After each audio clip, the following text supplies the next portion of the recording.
All right, let's check in with Tyler Orton with Business in Vancouver for a look at the stories today. And you're taking a look at some of the retail numbers in the Canadian market. What are we seeing in terms of shopping?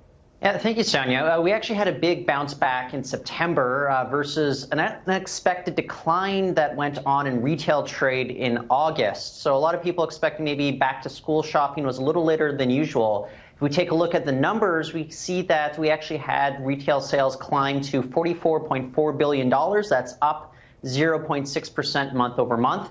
BC, we continue to be punching over our weight. Our economy is doing quite well, and we actually had an increase of 0.9% when it comes to retail trade over the month of September, according to Statistics Canada data. If we break it down, who's buying what? New car dealerships. They actually had the biggest spike of all the sectors here, 2.8% jump. Clothing, we're up 0.2%. That's why I mentioned back to school shopping perhaps played a factor here.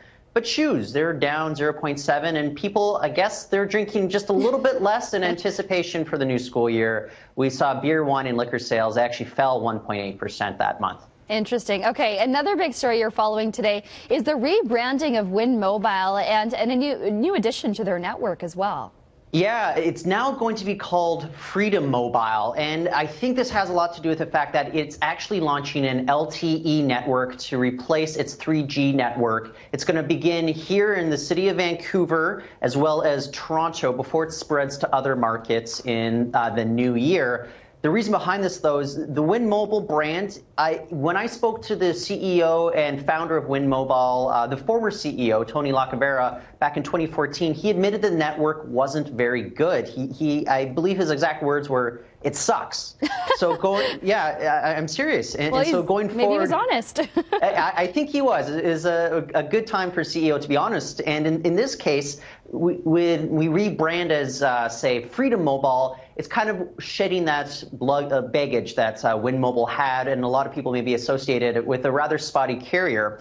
Now, this comes after Shaw acquired Win Mobile for $1.6 billion back in March, and Shaw, of course, is the parent company of Global right here. So it's really adding that much more level of competition between the three incumbent players, Rogers, TELUS, and Bell. So for consumers, that's the most important thing here. We're actually going to have more competition heating up across the entire landscape. And I can expect other of the big incumbents to really maybe make a play and try to offer better rates if they have to go up against a stronger network such as Freedom Mobile, as it's now called. Yeah, well, competition's always great for consumers. Tyler, thanks for those stories.